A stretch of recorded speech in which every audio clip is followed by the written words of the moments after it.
ನೀನಿರೋ ಇಂಡಸ್ಟ್ರಿಲಿ ನಿನಗೆ ಫ್ರೆಂಡ್ಸ್ ತುಂಬಾ ಜಾಸ್ತಿ, ಓಕೆನಾ? ಡೈಲಿ ಒಬ್ಬೊಬ್ರು ಫ್ರೆಂಡ್ಸ್ ಕರೀತಾರೆ ಸಂಜೆ ಆಗ್ತಿದ್ದಂಗೆ, ಮಚ್ಚ ಎಲ್ಲಿದ್ಯಾ ಮಚ್ಚ, ಇಲ್ಲಿದ್ದೀನಿ ಬಾ ಮಚ್ಚ, ಮಚ್ಚ ಎಲ್ಲಿದ್ಯಾ ಮಚ್ಚ. ಆಯ್ತು, ಯಾವತ್ತೋ ಒಂದ್ ದಿವಸ ಹೋಗೋದ್ರಲ್ಲಿ ಅರ್ಥ ಇದೆ. ವಾರದಲ್ಲಿ 3 ದಿವಸ 4 ದಿವಸ ನೀನು ಹೋಗಿ ಫ್ರೆಂಡ್ಸ್ ಜೊತೆ ಪಾರ್ಟಿ ಮಾಡ್ಕೊಂಡ್ ಬಂದ್ರೆ ಆರೋಗ್ಯ ಏನಾಗುತ್ತೆ? ಇದು ಎಷ್ಟರ ಮಟ್ಟಕ್ಕೆ ಸರಿ? ನಾನು ಇದನ್ನ ತಿದ್ಕೊ ಅಂತ ಎಷ್ಟು ವರ್ಷದಿಂದ ನಿನಗೆ ಹೇಳ್ತಾ ಇದ್ದೀನಿ, ನೀನು ಇನ್ನೂ ತಿದ್ಕೊಂಡಿಲ್ಲ, ಇದಕ್ಕೆ ಆನ್ಸರ್ ಕೊಡಬೇಕು. ಸೊ ಇದ್ರ ಮೂಲಕ ನಾನು ಅಭಿ ಫ್ರೆಂಡ್ಸ್ ಎಲ್ಲಾರ್ಗು ವಾರ್ನ್ ಮಾಡ್ತಾ ಇದ್ದೀನಿ, ಇನ್ನೊಂದ್ಸಲ ಇಲ್ಲಿದ್ದೀನಿ ಅಲ್ಲಿದ್ದೀನಿ ಬಾ ಅಂತ ಅಂದ್ರೆ ಅವ್ನ ಹೆಂಡತಿಗೆ ಇಷ್ಟ ಇಲ್ಲ ಅಂತ ಅರ್ಥ ಮಾಡ್ಕೊಂಡ್ಬಿಡಿ. ಇವಾಗ್ಲೇನೆ ಯಾರು ಫೋನ್ ಮಾಡಬೇಡಿ.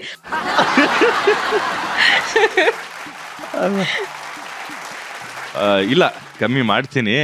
ವಾರದಲ್ಲಿ 3 ದಿನ ಅದು ಏನ್ friend time, my friend time, my family time ಇರೋದೇ 6 ದಿನ. ಅಲ್ಲ, ಅದ್ರಲ್ಲಿ 2 ದಿನ ಇವಳು ಬಂದಿರ್ತಾಳೆ. ಸುಳ್ಳು ಹೇಳ್ಬೇಡ. ವಾರದಲ್ಲಿ 2 ದಿವಸ ನಾನು ಎಲ್ಲಿ ಬರ್ತೀನಿ? 15 ದಿವಸಕ್ಕೆ ಒಂದ್ಸಲ ನಿನ್ ಜೊತೆ ಈಚೆ ಬಂದ್ರೆ ಹೆಚ್ಚು. ನನ್ ಮೇಲೆ ತಾಕ್ಬೇಡ ನೀನ್ ಇವಾಗ.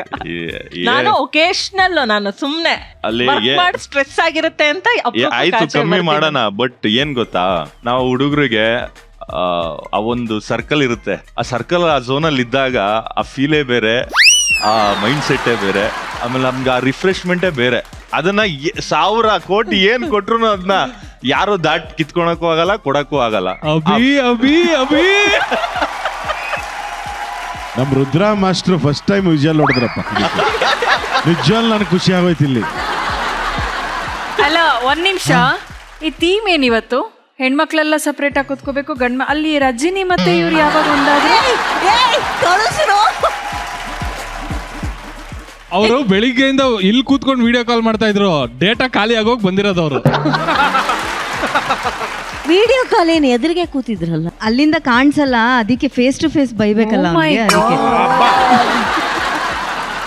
ಅಕ್ಕ, ಫೇಸ್ ಯುವರ್ ಪಾರ್ಟ್ನರ್ನ ಇವ್ರು ಒಬ್ಬರೇ ಕರೆಕ್ಟಾಗಿ ಅರ್ಥ ಮಾಡ್ಕೊಂಡ್ರ. ಅಭಿ ಅವರೇ, ನಿಮ್ಮ ಪ್ರಶ್ನೆ. ಯಾವುದೋ ಫ್ರೆಂಡ್ ನೋಡಿ, ಇಲ್ಲ ಫ್ಯಾಮಿಲಿಲಿ ಯಾವುದೋ ಒಬ್ರು ನೋಡಿ, ಅವ್ರು ಬೆಳೀತಾ ಇದ್ದಾರೆ, ಅವ್ರೇನೋ ತಗೊಂಡ್ರು, ಅವ್ರು ಯಾವುದೋ ಒಂದು ಸ್ಟೇಟಸ್ ಅಲ್ಲಿ ಇದ್ದಾರೆ, ಅವ್ರೆಲ್ಲೋ ರೀಚ್ ಆಗ್ತಾ ಇದ್ದಾರೆ, ನೋಡು ಇದ್ರೆ ಇವ್ರ ತರ ಇರಬೇಕು ಅಂತ ಕೇಳ್ತೀಯಾ? ಯಾಕೆ? ಅಂದ್ರೆ ಇವಾಗ ಒಂದು ಹೆಣ್ಣಾಗಿದ್ದು ನನಗೂ ಲೈಫಲ್ಲಿ ಆಸೆ ಆಕಾಂಕ್ಷೆಗಳು ಇರುತ್ತೆ. ನನಗೂ ಏನೋ ಲೈಫಲ್ಲಿ ಒಂದು ಮಟ್ಟಕ್ಕೆ ಹೋಗಬೇಕು ಆದಷ್ಟು ಬೇಗ ಅಂತ ಇರುತ್ತೆ. ಸೊ ನಿನಗೆ ಮೋಟಿವೇಶನ್ ಕೊಡೋಕ್ಕೆ ನಾನು ತೋರಿಸ್ತಾ ಇರ್ತೀನಿ, ಅವ್ರು ನೋಡು, ಇವ್ರು ನೋಡು, ಇವ್ರು ನೋಡು, ಅವ್ರು ನೋಡು ಅಂತ, ಅಷ್ಟೇ. ಅದು ಬಿಟ್ರೆ ಇನ್ನೇನಿಲ್ಲ. ನಂದೇ ಅಂತದ್ದು ಇದೆ. ನಾನು ಯಾಕೆ ಇನ್ನೊಬ್ಬನ್ನ ನಾನು ಕಂಪೇರ್ ಮಾಡ್ಕೋಬೇಕು? ಸೊ ನೀನು ಕಂಪೇರ್ ಮಾಡಿದ್ರು ಸರಿ, ನಾನು ಯಾಕೆ ಅವನು ಆಗ್ಬೇಕು ಅಂತ ನಾನೇನಕ್ಕೆ ಅನ್ಕೊಳ್ಳಿ? ಅವನಕ್ಕಿಂತ ದೊಡ್ಡವನಾಗಬೇಕು ಅಂತ ಅನ್ಕೊಂತೀನಿ. ಆಯ್ತು, ನಾನು ಮೋಟಿವೇಶನ್ ಪರ್ಪಸ್ ತೋರಿಸ್ತಿರ್ತೀನಿ. ಅದು ಮೋಟಿವೇಶನ್ ಆಗಲ್ಲ, ಇರಿಟೇಷನ್ ಆಗುತ್ತೆ. ಆಯ್ತು, ಸರಿ ಬಿಡು. ಇನ್ಮೇಲೆ ಯಾರಿಗೂ ಏನು ಅವರು ಇವರು ಅಂತ ತೋರಿಸ್ಬಿಟ್ಟು ಏನು ಹೇಳಲ್ಲ. ನನ್ನ ಮನ್ಸಿಗೆ ಏನ್ ಬರುತ್ತೆ ಅದನ್ನ ಹೇಳ್ತೀನಿ ನಿನಗೆ ಮೋಟಿವೇಟ್ ಮಾಡಕ್. ಯಾವತ್ತಿದ್ರು ನಾವಾಗಿರ್ಬೇಕು, ಅವ್ರಾಗ್ಬಾರ್ದು. ಆಯ್ತು, ಓಕೆ, ಡನ್. ನನ್ನ ನೆಕ್ಸ್ಟ್ ಕ್ವೆಶನ್ ಏನು ಅಂತ ಅಂದ್ರೆ, ನನ್ನ ಗಂಡ ನನ್ನ ಅಲ್ಲಿಗೆ ಕರ್ಕೊಂಡು ಹೋಗ್ಬೇಕು, ಇಲ್ಲಿಗೆ ಕರ್ಕೊಂಡು ಹೋಗ್ಬೇಕು, ನನಗೆ ಅದು ಕೊಡಿಸ್ಬೇಕು, ಇದು ಕೊಡಿಸ್ಬೇಕು ಅಂತ ತುಂಬ ಆಸೆಗಳಿರುತ್ತೆ. ನನ್ನ ಲೈಫಲ್ಲಿ ನಾನು ತುಂಬ ಸ್ಯಾಕ್ರಿಫೈಸ್ ಮಾಡಿದ್ದೀನಿ ಆ ವಿಷಯದಲ್ಲಿ. ನನಗೆ ಅದೊಂದು ಕೊರತೆ ಇದೆ, ಹಿಂಗಾಗಿದೆ ನನ್ನ ಜೀವನದಲ್ಲಿ ಅಂತ. ಸೊ ಅದು ನಾನು ಹೇಳ್ಕೊಳಕ್ಕೆ ಇಷ್ಟಪಡ್ತೀನಿ ನಿನ್ನ ಹತ್ರ ಅಷ್ಟೇ. ಹಿಂಗಿತ್ತು ಸಿಚುವೇಶನ್. ಒಂದ್ ಹೇಳ, ನೀನು ಪ್ರೀತಿಸಿರೋದೊಬ್ಬ ಹುಚ್ಚನ್ನ. Madness makes miracles. ಅದು ಯಾವ ರೀತಿ, ಯಾವ ಮಟ್ಟಕ್ಕೆ, ಎಲ್ಲಿ ತನಕ ಸಿಗುತ್ತೆ ಅಂತ ನೀನು ಯೋಚನೆನೂ ಮಾಡೋಕ್ಕಾಗಲ್ಲ, ಆ ಥರ ಸಿಗುತ್ತೆ. ಬಟ್ ಈ ಹುಚ್ಚನ್ನ ನಂಬಿದ್ಯಾ? ಖಂಡಿತ ಕಾಪಾಡಿ.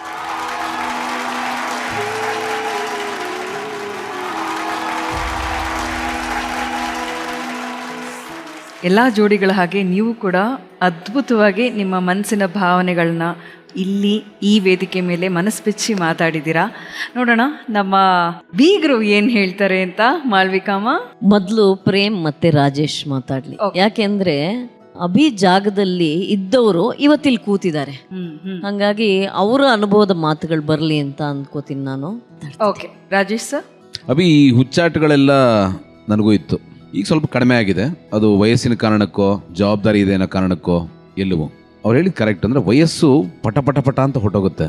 ಅದ್ರ ಬಗ್ಗೆ ಒಂದು ಬಲವಾದ ಕನಸಿರಬೇಕು, ಅಂದರೆ ತುಂಬ ಪ್ಯಾಷನೇಟ್ ಆಗಿರಬೇಕು, ನಾನು ಏನು ಅಚೀವ್ ಮಾಡ್ತೀನಿ ಅನ್ನೋದ್ರ ಬಗ್ಗೆ. ಹೇಳ್ತಾರೆ ಇಡೀ ಪ್ರಕೃತಿ ನಿನ್ನ ಸಾಥ್ ಕೊಡುತ್ತೆ. ಬಟ್ ಇಲ್ಲಿ ನಾವು ಆರಿಸ್ಕೊಂಡಿರೋ ಪ್ರೊಫೆಷನಲ್ಲಿ ಎಲ್ಲದಕ್ಕೂ ಒಂದು ಟೈಮ್ ಅಂತ ಇದೆ. ಅದನ್ನು ಅಲ್ಟಿಮೇಟ್ಲಿ ನಾವು ನಂಬ್ಕೊಳ್ಳೇಬೇಕಾಗತ್ತೆ. ಸೊ ನಮ್ಮ ಸರದಿ ಯಾವುದು ಅಂತ ನಮಗೆ ಗೊತ್ತಿಲ್ಲ. ಅಂದರೆ ನಾನು ಕೆರಿಯರ್ ಶುರು ಮಾಡಿದ ವೇಳೆಗೆ ನಮ್ಮ ಮನೇಲಿ ಯಾಕೆ ಅಪೋಸ್ ಮಾಡ್ತಾಯಿದ್ರು ಅಂತ ನಾನು ಇವತ್ತು ಯೋಚನೆ ಮಾಡಿದಾಗ, ಕಲಾವಿದರು ನಾವು ಕಾಲ ಕಳೀತಾ ಇದ್ದಿದ್ದು ರವೀಂದ್ರ ಕಲಾಕ್ಷೇತ್ರ ಕಟ್ಟೆ ಮೇಲೆ. ಯಾರನ್ನು ಬೇಕಾದ್ರೂ ಕೇಳಿ ನೋಡು, ಇನ್ಕ್ಲೂಡಿಂಗ್ ಪ್ರಕಾಶ್ ರೈ. ಅವರಿಗೆ ಮುಂದಿನ ಭವಿಷ್ಯ ಏನು ಅಂತ ಗೊತ್ತಿರಲಿಲ್ಲ. ಓಕೆ, ಅವ್ರು ಸಿನಿಮಾದಲ್ಲಿ ಮಾಡಬೇಕು ಅಂತ ಎಲ್ಲರಿಗೂ ಏನೋ ಒಂದು ಕನಸಿತ್ತು, ಆಸೆ ಇತ್ತು. ನಾನು ಒಳ್ಳೆ ನಟ ಅಂತಿರ್ಬೋದು, ನಾಟಕಗಳು ಮಾಡ್ತಾಯಿದ್ರು, ಏನೋ ಮಾಡ್ತಾಯಿದ್ರು, ಜೀವನಕ್ಕೆ ಏನೋ ಒಂದು ಮಾಡ್ತಾಯಿದ್ರು. ಐ ಥಿಂಕ್ ಯಾರೂ ಮದುವೆ ಆಗಿರಲಿಲ್ಲ ಆ ಟೈಮ್ಗೆ.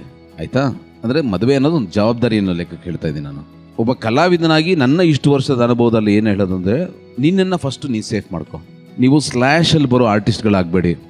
ಅಭಿ ಇಲ್ವಾ, ಸುಹಾಸ್ನ ಕೇಳಿ ನೋಡಿ, ಸುಹಾಸ್ ಇಲ್ವಾ, ರಾಜಾರಾಮ್ ಕೇಳಿ ನೋಡಿ, ರಾಜಾರಾಮ್ ಇಲ್ವಾ, ಇವ್ನು ಜಗಪ್ಪನ ಕೇಳಿ ನೋಡಿ, ಅವರು ಇಲ್ವಾ, ಸರಿ ಕೋಟೆ ಅವ್ರು ಕೇಳಿ ನೋಡಿ, ಬರ್ಬೋದು. ನಾವು ಯಾವತ್ತು ಸ್ಲ್ಯಾಶಲ್ಲಿ ಬೀಳಕ್ಕೆ ಶುರು ಆಗ್ತೀವಲ್ಲ, ಅವಾಗ ನಮ್ಮ ಲೈಫ್ ಕಾನ್. ಕತೆ ಬರೆಯುವಾಗ ಅಭಿಗೆ ಅಂತ ಕತೆ ಬರೀತಾರೆ ಗೊತ್ತಾ, ಅವತ್ತು ನಾವು ಗೆಲ್ತೀವಿ. ಅದಕ್ಕೆ ಏನು ಮಾಡಬೇಕು ಅನ್ನೋದನ್ನ ಒಳಗಡೆಯಿಂದ ತಯಾರಿ ಮಾಡ್ಕೋಬೇಕು. ಅವ್ರು ಹೇಳಿದ್ರಲ್ಲ ಅಷ್ಟು ಸತ್ಯ ಇದೆ, ವೈಫ್ ಹೇಳಿದ್ರಲ್ಲ. ಅಂದರೆ ಅದು ಪ್ರೀತಿಯಿಂದ ಹೇಳ್ತಾ ಇರೋದು. ಒಂದು ಸಣ್ಣ ಪ್ಯಾರಲಲ್ ಇನ್ಕಮ್ಗೆ ವ್ಯವಸ್ಥೆ ಮಾಡ್ಕೊಂಡ್ರೆ ಒಳ್ಳೇದು ಅಂತ ಅನಿಸ್ತಾ ಇದೆ. ಹೆದರ್ಸ್ತಾ ಇಲ್ಲ ನಾನು. ತುಂಬಾ ಆ ಥರದ ಎಕ್ಸಾಂಪಲ್ಸ್ ನೋಡಿರೋ ಅನುಭವದಿಂದ ಹೇಳ್ತಾ ಇದ್ದೀನಿ ಅಷ್ಟೇ. ಇದು ನನ್ನ ಅನಿಸಿಕೆನಪ್ಪ ಆಸ್ ಅನ್ ಆಕ್ಟರ್. ಮಾಳಿಕೆ ಹೇಳಿದ್ರಿಂದ ಅಕ್ಸೆಪ್ಟ್ ಮಾಡ್ತೀನಿ ಅಣ್ಣ, ಅಕ್ಸೆಪ್ಟ್ ಮಾಡ್ತೀನಿ. ಒಳ್ಳೇದಾಗ್ಲಿ, ಆಗುತ್ತೆ, ಒಳ್ಳೇದು ಆಗಲಿ, ಆದಷ್ಟು ಬೇಗ ಆಗಲಿ. Yes sir, thank you. Abhi, ನಿಮ್ಮಿಬ್ಬರನ್ನ ನೋಡ್ತಾ ಇದ್ದೆ ಸ್ಟೇಜ್ ಮೇಲೆ. 25 ವರ್ಷದ ಹಿಂದೆ ನನ್ನ ಹೆಂಡತಿನ ಸ್ಟೇಜ್ ಮೇಲೆ ನೋಡ್ಕೊಳಂಗೆ ಆಗ್ತಾ ಇದ್ದಾರೆ.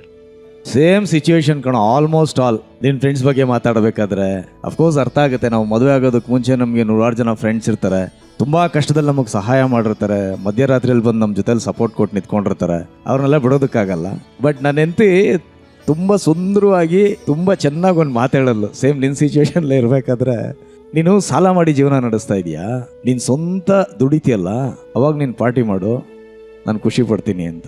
ಅವತ್ತೇ ಕೊನೆ ನಾನು ಪಾರ್ಟಿ ಮಾಡೋದು ಗೀಟಿ ಮಾಡೋದೆಲ್ಲ ಬಿಟ್ಟಿದ್ದು. ಅದಾದಮೇಲೆ ನಾನು ಸ್ವಂತ ಸಂಪಾದನೆ ಅಂತ ಮಾಡೋವರೆಗೂ ನೀನು ನಂಬ್ತೀಯಲ್ಲೋ, ಯಾವನ ಜೊತೆ ಏನು ಪಾರ್ಟಿನೂ ಮಾಡಲಿಲ್ಲ. ಕೆಲವೊಂದು ವಿಷಯಗಳು ಹೇಳಿದಾಗ ನಮಗೆ ನಿಷ್ಠೂರ ಅನಿಸುತ್ತೆ. ಬಟ್ ಅದನ್ನು ನಾವು ಇವಳೇನು ನನಗೆ ಹೇಳೋದು, ಇವಳ ಮಾತೇನು ನಾನು ಕೇಳೋದು ಅಂತ ಅಂದ್ಕೊಂಬಿಟ್ರೆ ಲೈಫು ಬೇರೆ ಕಡೆ ಟರ್ನ್ ಆಗ್ಬಿಡುತ್ತೆ ಚಿನ್ನ. ಸೊ ಹಾಗಾಗಿ ಅವ್ರು ಏನು ಹೇಳ್ತಾರೆ ಅದನ್ನು ಅರ್ಥ ಮಾಡ್ಕೊಳ್ಬೇಕಷ್ಟೇ. ನಾನು ಹುಚ್ಚತನ, ಆ ಹುಚ್ಚತನ ನೀನು ಕಾಪಾಡುತ್ತೆ. 100% ಎಲ್ಲ ಮನುಷ್ಯನಲ್ಲೂ ಆ ಹುಚ್ಚತನ ಇದ್ರೇ ಏನೋ ಒಂದು ಸಾಧಿಸೋದಕ್ಕಾಗೋದು. ಅದು ನನ್ನಲ್ಲೂ ಇತ್ತು, ಅವರಲ್ಲೂ ಇತ್ತು, ಇವರಲ್ಲೂ ಇತ್ತು, ಎಲ್ಲರಲ್ಲೂ ಹುಚ್ಚತನ ಇರಬೇಕು. ಆ ಹುಚ್ಚತನ ಮುಟ್ಟಾಳ್ತನ ಆಗಬಾರ್ದು. ನನ್ನ ಕನ್ಸರ್ನ್. ದಯವಿಟ್ಟು ಪ್ರಾಕ್ಟಿಕಲ್ ಆಗಿ ಲೈಫ್ನ ಥಿಂಕ್ ಮಾಡು. ನಮ್ಮ ಕಷ್ಟ ನಾವೇ ಅನುಭವಿಸ್ಬೇಕು, ನಮ್ಮ ಫ್ಯಾಮಿಲಿಗೆ ನಾವೇ ದೊಡ್ಡದಾಕಬೇಕು. ಅದರಲ್ಲಿ ಕೆಲಸ ಮಾಡೋದ್ರಲ್ಲಿ ಈಗೋ ಅನ್ನೋದನ್ನ ಬಿಟ್ಬಿಡು. ಬಾಳು ಬಂಗಾರ ಆಗಲಿ ಅಂತ ಹಾರೈಸ್ತೀನಿ. ಒಳ್ಳೇದಾಗಲಿ. Thank you so much. Yes ಮಾಳ್ವಿಕಮ್ಮ. ನಾನು ಅಪೂರ್ವನ ಮಾತಾಡಿಸ್ತೀನಿ. ಕಲಾವಿದರ ಹೆಂಡತಿರಿಗೆ ತಾಳ್ಮೆ ಇರಬೇಕು ಅಪೂರ್ವ, ಅದೇ ಭೂಷಣ. ನಿನ್ನ ಆಯ್ಕೆಯ ಗಂಡ ಅವನು, ಬಲವಂತವಾಗಿ ಯಾರೂ ಕಟ್ಟಿಲ್ಲ. ನಿನ್ನ ಆಯ್ಕೆಯ ಗಂಡ, ನೀನು ಅವನ ಆಯ್ಕೆ. ಹಾಗಾಗಿ ನೀವಿಬ್ಬರು ಒಬ್ರನ್ನೊಬ್ಬರು ಪ್ರೀತಿಸಿ ಮದುವೆ ಆಗಿದ್ದೀರ. ಅಲ್ಲೆಲ್ಲೋ ದೂರದಲ್ಲಿ ಬೆಳಕಿದೆ, ಆ ಬೆಳಕವರೆಗೂ ಹೋಗ್ಬೇಕಲ್ಲ, ಅದಕ್ಕೆ ತಾಳ್ಮೆಯಿಂದ ಹೋಗ್ಬೇಕು. ಸೊ ನಿನ್ನ ಸಹಕಾರ ಏನು ಅಂದರೆ ನಿನ್ನ ತಾಳ್ಮೆ ಅಷ್ಟೇ, ಬೇರೆ ಏನೂ ಅಲ್ಲ.